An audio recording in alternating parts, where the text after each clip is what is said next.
I am back. Sorry about that.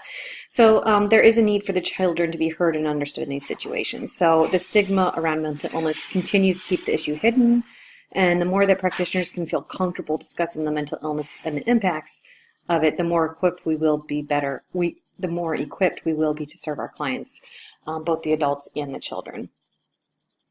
So the meso interventions, it's important to work within the community and the agencies and really connect services for clients. So connecting them to other community resources is important to reduce those risk factors. So job training and placement, connecting them with housing services, social services, or healthcare and financial assistance. So incorporating family members into the assessment would also be important. This is a way to collect like corroborating information or just to confirm information, not as a way to catch the clients in like any kind of lie or anything like that, but just to get a well-rounded picture to provide insight and so you can better serve the client. Ideally, the agency providing the services is not a part of the Child Protective Services. So parents receiving much needed support for mental illness should not need to go through an agency that they perceive as punitive and that may take their child away due to their health condition. So we really need to be mindful that the services are not provided necessarily within the Child Protective Services. And then use of supervision and training to increase knowledge and understanding of the effects of children who have parents with a mental illness. So really we need to be more aware of how this affects children and how we can better serve the families going through these. Macro interventions. At the state and national level, we can do a more effective job at prevention by providing support to families with parents who have mental illness. So education for practitioners would be huge. Really, we need to better understand the potential vulnerability and specific needs of children when parents have mental health difficulties. So we really just kind of have an idea of how much this affects children, but we really need to have some more education, research, and then education to the field about this. Sacchetti argues for a database on the biological and psychological consequences of child maltreatment, thus conducting research that elucidates the development process by which maltreatment exerts its harmful effects on children, as well as developing theoretically and empirically informed interventions for maltreated children and their families, which this should become a national priority, she argues. And I would agree with that. She kind of argues in her paper and on her career that that we're really lacking this, and we're actually going downhill in our country with how we are providing interventions and treatment for families, especially in these situations. Support services for parents with mental illness that are not housed within Child Protective Services. I've already touched on this. We could much rather communicate a supportive nature of the services rather than a fear of children being taken. And education, once again, on the effects of mental illness on child abuse. It'll provide a better understanding and more familiarity and ease in addressing these issues for practitioners. So the more that we are familiar with it, the more that we understand it, and the more that we really can grapple with the issue, the better we are able to just talk about it with our clients. So just familiarity, being comfortable with the topic of mental illness and things like that. And then we can talk about it more freely with our clients. And of course, I had to say with any social service issue, the more funding, research, education, training we can provide the field, the better. We can understand the issue and serve our clients. So one proven intervention is this intensive short-term dynamic psychotherapy. So childhood trauma has a direct impact on the mental health of an adult. And so ISTDP addresses the negative emotions that a parent may have as a result of childhood trauma experiences. So this intervention is focused on the resolution of attachment trauma-related symptoms that manifest as anxiety, depression, conduct problems, and somatic symptoms. So if you take an adult that had a traumatic experience as a child, and they're now an adult, and when their children act out or just do something that children do, it triggers these negative emotions from their childhood traumatic experience. So it might come up as anxiety, or they might just not know how to control their anger, and so they end up abusing their kids, or any kind of symptom. And so this treatment helps the parents identify those and redirect those. So in the micro intervention with this, I would work one-on-one with a client and address the prior traumas. So this intervention is working with the parents at this point, and it's primarily just the parents, so basically like a one-on-one type therapy. So helping the client to process the emotions, paying close attention to what emotions they may be blocking, and somatic and emotional symptoms. So what really creeps up when their kid is acting out or when other things trigger these emotions? What's triggering it, and what are the reactions? And then we can begin this healing process by addressing their feelings and really kind of addressing the underlying things that are going on. So the goal of this therapy is to help the client to effectively handle anxiety, depression, and other emotions in order to be able to have healthy relationships.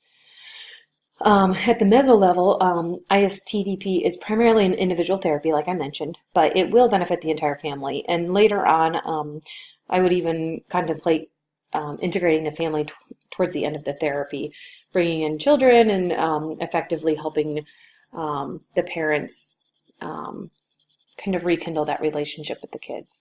And this intervention is easily applied in a number of settings. So in home, agency setting, outpatient setting, hospitals, it really could take place anywhere. At the macro level, Sacchetti argues that there is a lack of resources or efforts directed toward the amelioration of the effects of child maltreatment. So really now we're dealing with these adults that were maltreated or had a traumatic experience. And if we can, this ISTDP, this is a way to really deal with the children who are now adults that were maltreated. So something that really needs to be addressed and could diminish the rate of child maltreatment in the country. So this will ameliorate the effects of child maltreatment by addressing the effects it has on adults and as a result their children. So hopefully it would prevent future child maltreatment. All right, and then the Healthy Families America, the home visiting for child well-being program. I kind of touched on Healthy Families America a little bit earlier, but now I'll look a little bit more closely at this home visiting program. It's designed to work with families that are identified to be at risk for child maltreatment, such as social isolation, substance abuse, mental illness, parental history of abuse in childhood, and others. The home visiting program begins working with the family within 3 months of birth, and sometimes begins working with the mother before she has even given birth. One thing I don't like about this one very much is it's kind of limiting because the family has to be identified at risk and begin services within 3 months of the birth. So I feel like that's a really small window to begin, but I think having it being so concentrated also speaks to the effectiveness of it too. So the major focus on this is the attachment and building healthy and effective relationships between parent and child. There are 12 critical elements broken into 3 areas. There's service initiation, service content, and staff characteristics and supervision.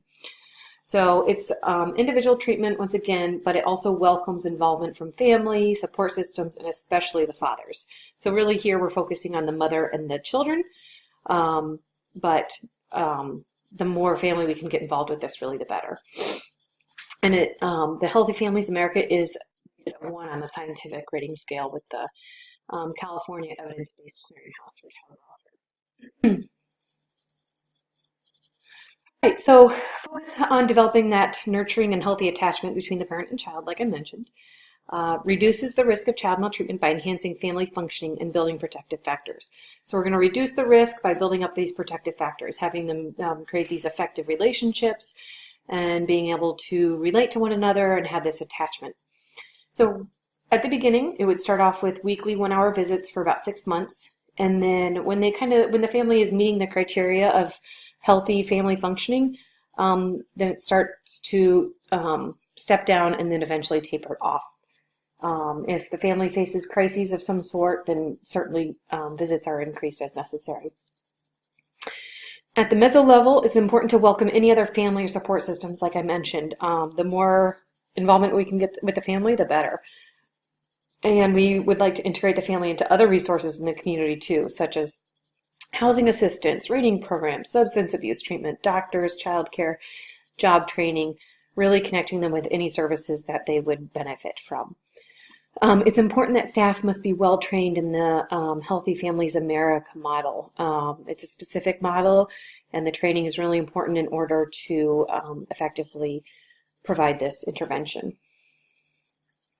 HFA program has been proven effective through research and trials, and it's in currently 35 states and U.S. territories and Canada. So successful programs such as this can be replicated and really serve communities anywhere.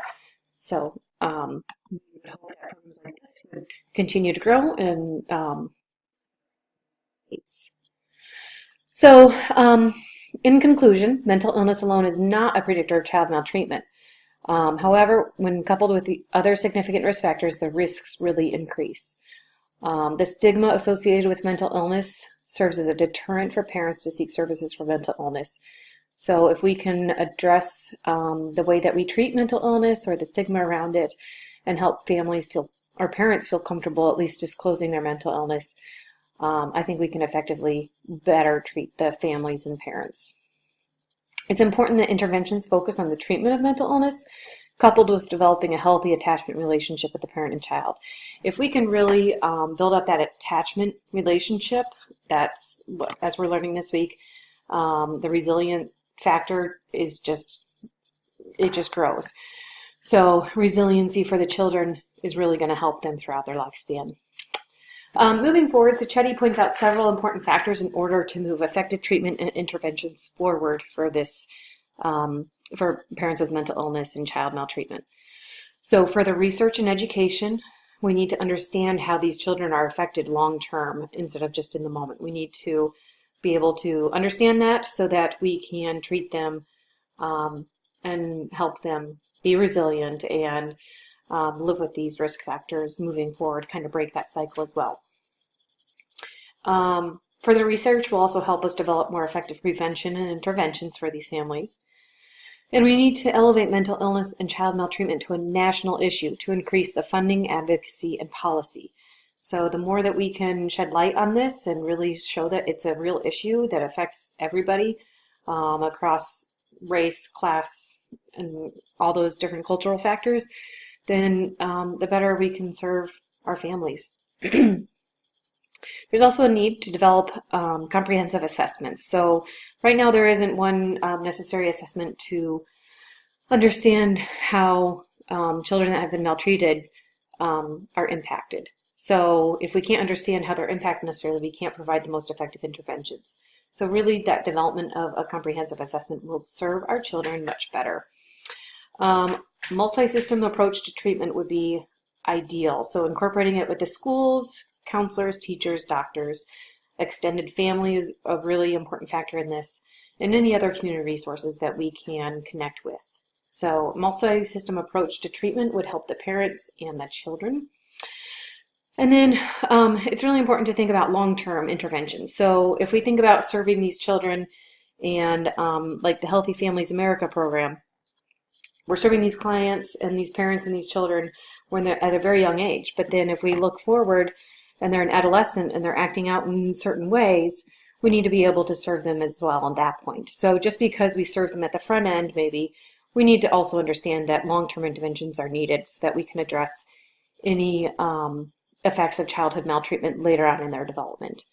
So those are just some of the suggestions for how to address this going forward and what still needs to be done.